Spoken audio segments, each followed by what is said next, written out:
Hello, hello. Welcome, please come in. Today, it's time for a bonus episode. A few weeks back, the channel hit 2,000 subscribers, and I decided it was time for another bonus episode to celebrate. And what better way to celebrate than to finally do a video on one of my favorite Final Fantasies, nay, favorite games of all time, Final Fantasy Tactics. I love a turn-based strategy RPG, and I love deep character customization and gameplay. This game was made for me. And when deciding what challenge to do, I naturally settled on Black Mages Only. The series I did, doing Black Mage Only runs of Final Fantasy, was the first series that really popped off, as it were. In fact, the Final Fantasy XII video in that series is still the second most viewed video I've ever released, and by a decent margin. And yes, I will be getting to the rest of the classes in FF12, don't you worry, those will be coming. I want to do something special for this video though. So, the challenge is that every character can only be a Black Mage. While the game has a robust customization system, I will mostly not be using it, because Black Mages don't actually learn that many different types of abilities. It's basically elemental damage, non-elemental damage, and useless status effects. I won't even be able to use items in this game, because the item command is technically part of the Chemist job class. So my only real option is to burn down every enemy as fast as possible with magic. I do have one advantage in this challenge versus others, and that I can avoid damage on my characters by just being far away from enemies. And that is basically the only thing that will be keeping me alive. Anyway, early battles are done, it's time to recruit some new characters. See, there is one stat that really matters on my characters: Faith. This stat serves as a percentage multiplier on magic damage dealt and magic damage taken. Because my only type of damage is magic, I need this number high. And my starting slate of characters are bad. So I picked through the characters hiring screen to get female units with high faith, and I chose female units because male units and female units have slightly different stats, with female units having higher magic attack and MP. The difference can be pretty significant, and I need high damage. Ramza, fortunately, gets the best of both worlds, having male physical growth and female magic growth. I will end up hiring a male unit laner just to have one character with a bit more HP for survivability though. Next random encounter completed, I can finally do a bit of grinding to unlock a Black Mage on all my characters, and the challenge is now in full swing. Which actually means grinding in Mandalia Plains to get enough money to actually afford the equipment available to me. This isn't normally an issue, as just leveling up jobs and getting abilities takes enough grinding that money fast becomes a non-issue, but money will be a bit of a sticking point for a decent chunk of this run, for reasons I will get to. That gets everyone fancy hats, a nice coat, and shoes that will boost movement speed by 1. Black Mages don't get a movement ability, so this is very nice. And it's into the first proper battle of the run, the Siege Weld. Okay, so if you hadn't clocked it already, I am playing the PSP War of the Lions remaster, which has a better translation than the original PlayStation release, but it does also have a bunch of old-timey words that I fully do not know how to pronounce, so I will be doing my best.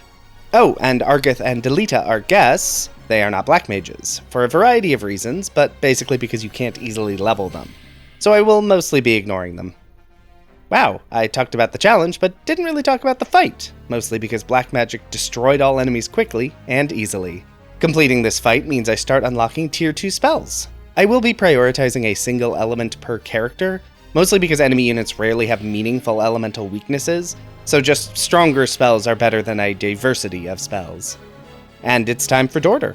This is the first fight with interesting enemy classes, featuring archers, Black Mages, and a durable knight. I do have Tier 2 magic, but it's twice as MP intensive and only deals about 25% more damage, so I mostly focus on Tier 1 spells for damage. And behold! Magic damage. This is stupid. Magic is stupid. Okay, let's keep pushing onwards, because I am starting to get the impression that I will be making progress very quickly. And normally in a Final Fantasy video I'd focus mostly on boss fights, because they are the most interesting thing to talk about, but this game doesn't really have bosses. I mean, it kind of does, but also every battle is kind of treated equally. I may gloss over fights that are less interesting. Speaking of less interesting, Zeklos Desert. The enemies decide it would be very funny to arrange themselves perfectly to be hit by Tier 2 spells. This does not go well for them, and then finish them off. Enemies, maybe don't stand right next to each other constantly, okay? Back in the starting city of Garland, I can buy elemental rods. These boost elemental damage of a certain type, and because I'm just prioritizing one element per character, these will be very useful to my damage output. Our next mission is to start taking out the Corpse Brigade, and this next fight is the first fight where the objective is kill a certain strong enemy unit, rather than all enemy units. These are very common in this game, and considering black mages hit like trucks, but crumple in a stiff breeze, I appreciate these kinds of fights.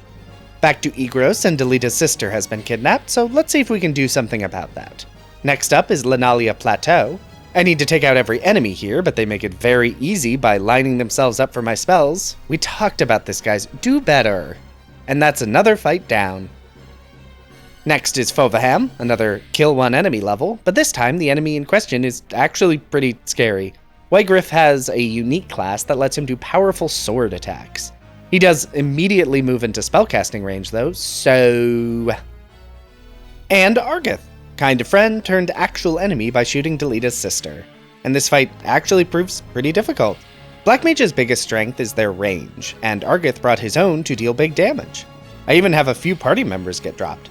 Fortunately, I can deal enough damage to finish off Argith long before any of my characters risk permanent death.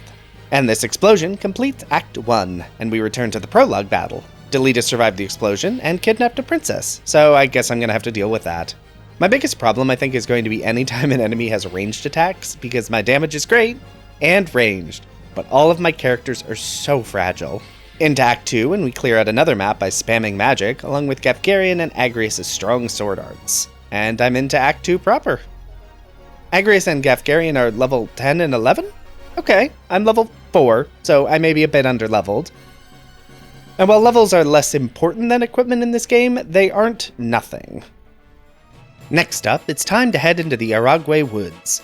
Nothing interesting here, just the same monsters I've already destroyed a bunch of times, but I have Agrius and Gefgarian to make the fight even more one-sided. This means I get a Chocobo, who I can't use. And to the Zirkil Falls? I've caught up with Delita, and Gefgarian betrays us. Oh no, who could have seen this coming? Oh, I actually meant to unequip him before the fight so he couldn't actually do anything. Oh well, I'm not punished for this oversight because these enemies refuse to not stand in lines. Princess rescued, Delita bails, and it's time to seek refuge with the church. That's never gone poorly. Also, I've unlocked Arcane Strength, which provides another boost to magic damage. It's also the only passive ability Black Mages get, so that makes it an easy choice. Next to Zaland, where I need to rescue Mustadio, an engineer with a gun, who almost immediately is in critical health. Fortunately, Zaland's walls don't stop magic targeting, so this fight is actually easier than normal. I mean, they have archers and mages, which can deal good damage at range, but much like me, they can't really survive any damage. Next is the Belias Tor, our first instance of summoners in the game. Summons have a slower casting time, but hit a larger area and distinguish between allies and enemies. Summoners can be dangerous in theory, but for the most part they are just as fragile as my mages, and the longer casting time means they rarely get to actually cast anything at all. Pay no mind to half my party being dead. That was definitely planned. The church agrees to protect Ovelia, so Mustadia and I head for Gog, which means heading through the Tichigalith Fenlands. Sure, we'll go with that. It's a monster battle. It ends, like all monster battles, very quickly. Are there any interesting monster battles in this playthrough? Kind of? And we're in Gog. Mustadio has been captured and needs to be rescued. Why is everyone always getting captured in this game? Anyway, Mustadio doesn't have a gun, there are 2 summoners and 2 archers on the opposing side, and why are my black mages so far away? Really glad they all still have those movement boosting shoes. The enemies here aren't taking quite as much damage as I'd like, but without high ground or anything to stop my advance, I can just blast them down. Turns out the church can't be trusted. Shocking, I know. So, gotta rescue Ovelia, and that starts by rescuing Agrius at the Belias Swole. This map also has a lot of casters and archers, which I don't prefer, but my damage is still more than enough, and having Agrius to help out with her sword skills is just icing on the, oh, this is a save mission. So when Agrius drops to 0 HP, I lose the fight. Second attempt goes much better. Missions where I only have to take out one enemy are my favorite kind of mission. Missions where I have to keep a single NPC alive are the worst, especially since I can't manually control them, and they usually insist on running headfirst into danger. Agrias has joined the party. I can't or won't use her in combat, but she is needed later on. We'll get to it. Time for the gallows. They're going to kill Ovelia. Oh no, it was a trap. Who could have seen this coming? Oh well, my party is split up around the map, which is actually helpful for magic. I do lose one black mage on turn 1 before I can even act, but the enemy units cannot withstand my spellcasting, particularly because they really want to hang out in patterns where I can very easily hit multiple enemies with one spell. Seriously, I need you to do better. This entire video can't be me steamrolling every battle. Time to steamroll Lionel Castle. This fight can be a bit tricky in a casual run because Ramza has to 1v1 Gafgarian.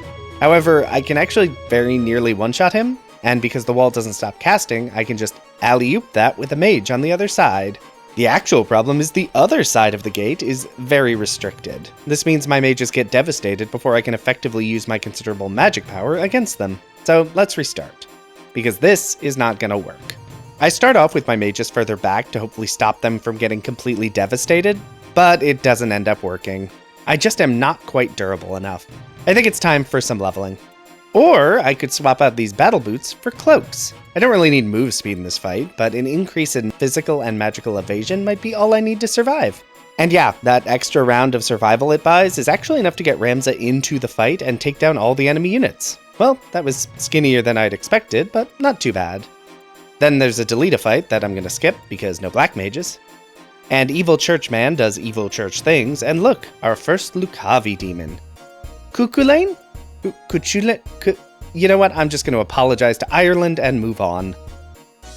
I immediately lose 2 characters, but then can retaliate with tier 3 magic. The fight is brutal, but quick. And that is Act 2 completed. Okay, so let's address the grinding aspect of this game. An issue this game has is how grindy it can be. In the interest of making this challenge run doable in a reasonable amount of time, I will be enabling a quick leveling cheat for grinding a bit, really just to keep my levels within striking distance of the enemies. I will spoil and say that sheer laziness means I will still be underleveled for the entire playthrough, but I want to get that out of the way as it saves time. Though it does also cause an interesting issue in that I have fewer job points and less gil than I normally would at this point, because there isn't actually a cheat to multiply those, which is a bit of a bummer. Oh, this first fight goes mostly fine, by the way. Orin incapacitates enemies with Galaxy Stop, and while Ramza immediately gets charmed, my other black mages are more than strong enough to take out the remaining enemies fast enough that it's not an issue. I may not win every fight, but every fight is very quick. In town, I pick up Mage Power Gloves to get a +2 to magic, because damage. Church is doing evil stuff again. This is a kill 1 unit sort of fight, but the enemies are starting to have actual magic evasion to reduce my accuracy. This is very annoying, but it doesn't actually save them. Fight done, I can buy Wizard Robes, which give another +2 to magic attack. Even more damage. Time for a series of fights. First, a fight with Dragoons, Chemists, and Time Mages. This collective group is actually pretty tough to deal with. It would have been more tough if they hadn't arranged themselves so conveniently. Next fight, I need to dodge around the walls. Fortunately, these don't block spell targeting. However, my target is Elude, has Jump, which temporarily makes me unable to target him. The archers do some devastating work on me, but the fight is still very quick. Oh no, it's my turn to get screwed by poor positioning. Good thing Wygriff can't survive just 2 basic spells, so not a bad turnaround. And now I can buy Wizard Rods. These don't boost elemental damage, but they do boost magic attack. Combined with the accessory Japamala, which boosts elemental damage instead, and prevents some statuses, my damage gets even higher. Oh, right, I forgot they put Luso in this game. This fight is against a bunch of behemoths, which isn't too scary, but Luso does decide to have no self-preservation and die. So I have to retry the fight. Goes better on the second attempt, even though I basically used the exact same strategy, which was, blast them down. Another random fight against NPCs. Yeah, that's right. Arrange yourselves into a cross pattern. Make yourselves real vulnerable to my magic spam. Ugh, I hate enemy chemists. They're really obnoxious in this game because they have infinite items. Then Yardo. This fight introduces ninjas as an enemy threat. They can throw items for pretty good damage, but the real problem is they are very fast. I mean, not fast enough to not get blasted. and considering how close together my units are, I'm actually impressed that this summoner managed to only hit one of them. And Flare and Tier 4 magics are getting some work in. And now into the Yugwood, where I must deal with undead floating enemies. And actually this fight is surprisingly difficult. I mean, the ghosts are easy to deal with, and can't take any hits, but the opposing Time and Black Mages are actually really durable and hit very hard. I can't really tell if it's low faith, or maybe it's bad Zodiac matchups, although their damage is pretty high, so it can't be either of those. I really should have checked their equipment. I wonder if they just have something that resists elemental damage. It would explain why Flare is still dealing big damage. And it's time for another fight that's kind of a pain. Height may not impact my ability to cast spells, but it does increase the range on archer attacks. And while archer attacks aren't normally that devastating, they are for black mages, particularly when I'm spec'd basically entirely for damage. And yeah, this fight takes a few attempts. My damage is still excellent, but these archers have no reason or incentive to advance from the rooftops. This means they can devastate my party at range. And considering that is my strategy, I'm very offended. Okay, I think I need to finally switch to black robes. I'll lose me some magic attack, but my damage is mostly good enough, and the change in armor will boost my HP and MP. I also get gold hairpins for the same reason, and Germanus boots to boost my move and jump. And yeah, the extra mobility and extra durability is exactly what I needed. The archers can run from me nearly as effectively, and they are really the biggest threat in this fight. Flare also helps. I can't wait for my entire party to have Flare. And next is a fight that can be very dangerous, because it starts with a 1v1 between Wygriff and Ramza, which is very scary, until I end it with a single Blizzaja casting. He then transforms, but now my entire party's here to spam spells and bring down the Lucavi in just a few spellcasts. And one final fight to bring Act 3 to a close, against Elmdor on the roof, with his two very dangerous assassins. Fortunately, I only need to bring one enemy to critical health to end this fight. Doesn't even matter which one. And that is Act 3 done. Only one more act to go. And as a peek behind the curtain, this is the end of my 5th recording session. I have 5 more recordings before this game is over, so Act 4 is sure gonna be something. And the first battle in Act 4 is a very standard battle against NPCs on more or less equal footing. And yeah, turns out that means I have the advantage through sheer damage potential. And that gives enough JP to get Flare on even more characters in advance of the next fight. Bervenia. Here, Meliadol is my main target. She has a set of abilities that deals big damage and breaks equipment. She also drops in a single Flare. And then Fanath River. This is actually a pretty difficult fight in casual play. Chocobos are pretty fast, and Choco Meteor can devastate a party. Except monsters don't really have any magic defense, apparently. Church is doing more sketchy stuff. Unfortunately for our friend here, magic targeting ignores elevation, so while he is far away and safe from physical attacks, magic, finds a way. Onward to our next fight, which starts off with the entire party being immediately poisoned. This is another take out one unit fight, but unlike most such fights, this one is actually a lot trickier. Our target is an engineer like Mustadio. This means he has a gun and will never really get in melee range. It ends up not being too difficult, but we'll be seeing him again. Time for my next fight, which has a big wall between me and the enemies, which is honestly just a straight boon to me because magic. I mean, it's not the cleanest fight, but I get the job done. Nothing really interesting, and that leads into the next fight, which is actually really, really bad. So this fight has 2 potential victory conditions. Either have Ramza end his turn on the space of either of the 2 knights at the top, which will release the dam water, or kill all enemy units, and the dam will get opened in a cutscene. The big problem with this fight is that, other than the knights, every other enemy has great range damage. This makes this fight kind of a disaster. Ideally, I'd want to release the water in combat, so I don't have to kill everyone, but even that is complicated by this game's death mechanics. If I kill a knight on the release tile, I would have to wait 3 full turns for them to despawn. And they only move off the spaces if they are reduced to critical health. I have to reset this fight a bunch of times. I just am not durable enough and don't really have the damage coverage I need to take out the enemies in the way I need to. On my winning attempt, I'm actually trying to reduce the knights to critical HP for most of the fight, until I realize only 1 enemy is left and I've won. Huh.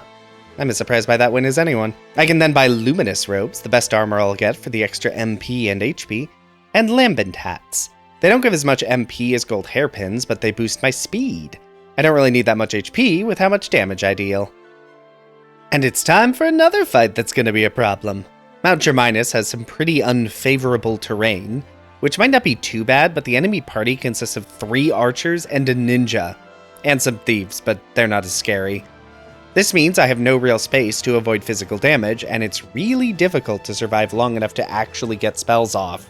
It does help that my magic is strong enough that Flare is basically always a one-shot, but not getting any movement abilities means I have to balance my accessory choice around damage and mobility. And sometimes having both would be really appreciated. Or the answer may actually be neither. Let me try this again, but this time equip the entire party with cloaks to increase their evasion. Good start, if I can get Rage to deal enough damage, but next option may be to roll the dice and count on luck a bit.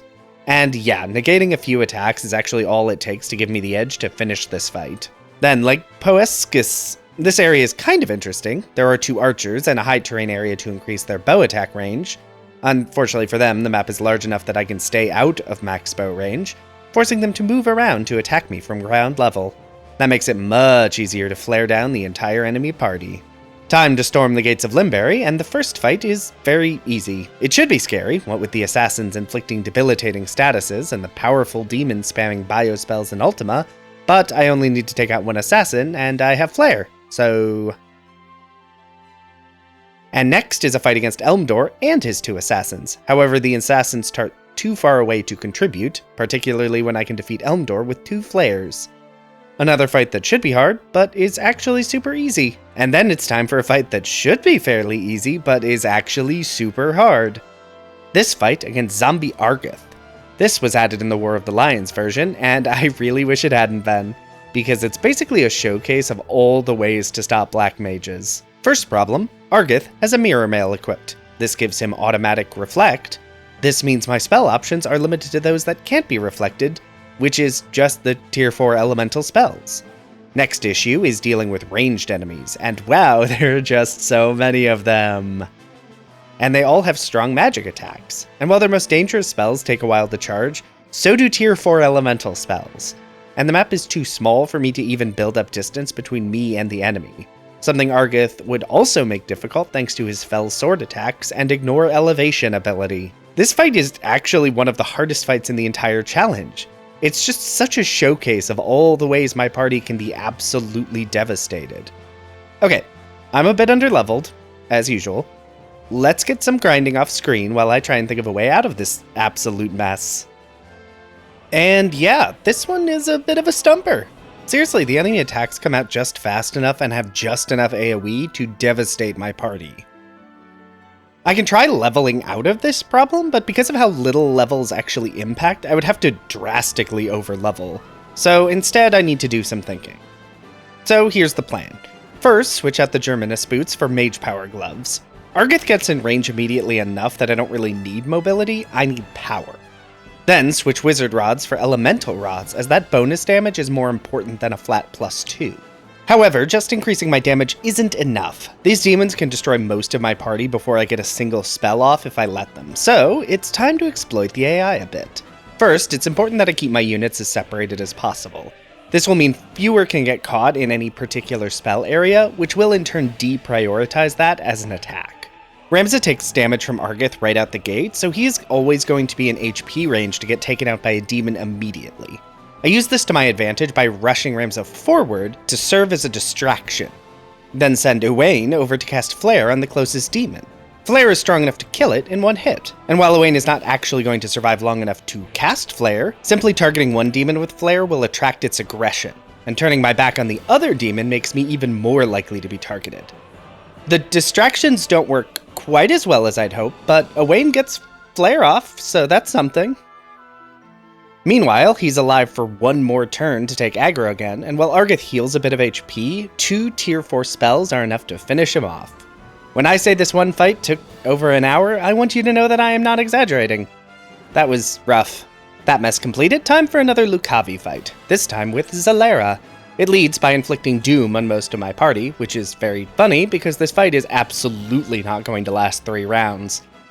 Then into this fight that I forgot about, It should be an easy fight, but Meliadol goes down and she needs to survive. So let's do this fight again, but with Meliadol actually having equipment. Much better. Next up is to storm Migros Castle. This starts with a battle against Dysadarg. He's pretty scary with more sword skills. He is, however, accompanied by a bunch of knights who don't have any ranged abilities. Flare him down, and the fight progresses to a Lucavi battle, which also ends via flare spam. And then to the capital of the church in Muland. And first is this battle around this church, which isn't too interesting. There are a decent number of units, but none of them are really that durable or dangerous. Most of them don't even last a round. I do get some bad accuracy rolls against the Geomancers who have Phoenix Downs, but it's not enough to turn the fight against me. And look, sword boys, but only one of them matters. Ramza goes down round 1 and has equipment broken, but that's fine. The fight is basically over immediately, and the next battle against Zombie Zalbag goes basically the exact same way. All that remains is the final sequence of fights starting in Orban Monastery. But before I get into that, I need to do a little bit of grinding. Not for levels, no, but for money. In the War of the Lions release of this game, if you land on a town on the 1st of Cancer, with Mystadio, Agrias, Lavian, and Alicia in the party, and have 500,000 gil, Mystadio will spend 50,000 gil buying Agrias some makeup for her birthday. This makeup is actually an accessory that can be equipped by any female unit, and it gives auto haste, auto protect, auto shell, and a +3 bonus to magic attack and physical attack. So it is needless to say, very good. And with that last diversion out of the way, it's time for Orban. Time to end this. Alright, let's see how this mess is gonna go. And it starts off pretty not great, actually. These are pretty normal enemies, but the monks and knights have reached a point of having pretty decent chunks of HP, and some decent magic evasion. The enemies also start pretty close, so targeting them isn't an issue, but I really need to deal damage very quickly. It takes a few attempts to clear out the enemies, and to get a bit lucky with my accuracy rolls, but my MP stocks get real low. Fortunately, I'm actually able to take advantage of the enemy's lack of movement abilities to stall out the clock. This means enemies start dissolving into chests, and more importantly, crystals. These crystals fully restore HP and MP, which means more MP to cast spells, and end this first of a lot of endgame battles. Next battle is another battle with one unit I need to take out, and it ends like all the others. I especially love the mage that casts Reflect on himself, rather than his boss, who is being actively targeted by 4 consecutive flares. Not a great employee. Clishin is next on the list. He does have some ninjas, and samurai, don't think we've seen them before. Unfortunately for him, he is a mage who doesn't understand that being far away is an advantage. So who's next? Oh, it's you, engineer boy. And you brought another chemist! And the strongest monsters in the game to this arena, where you are far away and your pets can fly and this terrain is really ticking me off. So yeah, this fight is bad, for all the reasons I just said. It's really just so hard to actually get in and deal enough damage to take out Engineer Boy. The range on guns is really just kind of ridiculous, and while I can back off to try and draw them to me, that is a losing proposition. And even if I could, the monsters he brings in this fight are incredibly dangerous. A single attack from any of them can massively damage or kill anyone in my party. I try a lot to get through this fight, increased movement, increased evasion. I even considered dropping out of the final sequence to get more levels. The problem is I don't think they would actually help very much. So eventually I just slammed my head into this brick wall. This final series of fights was about 2 hours of recording. This one fight is half of that. When I finally beat him, it was mostly through luck. I lure him far enough forward by starting my units at the back and side of the spawns. I then rush forward and target him with a few flares, and then, for some reason, he moves to the side. Not back away from me, but to the side. This is huge, because while his AI thinks he's out of spellcasting range, he very much is not. And this momentary lapse in judgment means I can get another series of flares to go off against him and win the fight. By the skin of my teeth. Boy, that was exhausting. What's next? Oh, Oshmal, the leader of the Lucavi. Sorry for failing to one-shot my party. Here's some flares. And it's Ultima time. The Seraph, not the spell. Ultima summons up some demons, but I can't afford to pay any attention to them. Alma is in the fight, but she goes down immediately. However, she actually manages to do something great, in that she lures Ultima away from their allies, meaning my characters are harder to hit in the final stages of the fight. Once I deal enough damage, Ultima transitions the fight to Phase 2. But my characters are too low on health, or dead, to win, so back to the prior phase, and this time I pull out my trump card, Angel Rings. These bestow auto re-raise on the equipped unit. Alma still pulls Ultima away from their allies, but this time I have a better idea on the demon's range of movement and casting. Into Phase 2, this time with no deaths. The demons despawn in Phase 2, but Ultima is considerably stronger as well. However, only having to worry about one unit means it's a lot easier to position my black mages to avoid any AoE attacks. Ultima also has an interesting reaction that boosts their faith every time they take damage. Considering a boost of 3 faith is a 3% boost in my damage, I'm very much okay with this. And while my damage isn't exceptional, and my MP is low, I do have my full team, all with re-raise. It takes every point of MP I have, and a few characters going down, but Ultima falls. And that is Final Fantasy Tactics, completed with only black mages. That was a really fun run. It's been way too long since I've gotten to play through Final Fantasy Tactics, and Black Mages Only was a great way to do it. It's a class that is so incredibly strong in exactly one way, and so very vulnerable in every other way. But thank you all for watching this channel, and for subscribing. I've enjoyed making these videos, and will be continuing to do so. Regular videos will resume on Friday. I did want to shout out that I do have a Patreon, linked in the description. I spend a lot of time making these videos, so if you enjoyed the video, want to support the channel, and are financially stable enough to do so, that exists. No pressure though, this channel is free to enjoy for everyone, and will remain that way. For now, if you liked this video, be sure to hit that like button. If you'd like to see more of this, feel free to subscribe. Hey, maybe leave a comment if you have something you'd like to say. But whatever you decide to do, have a safe trip home.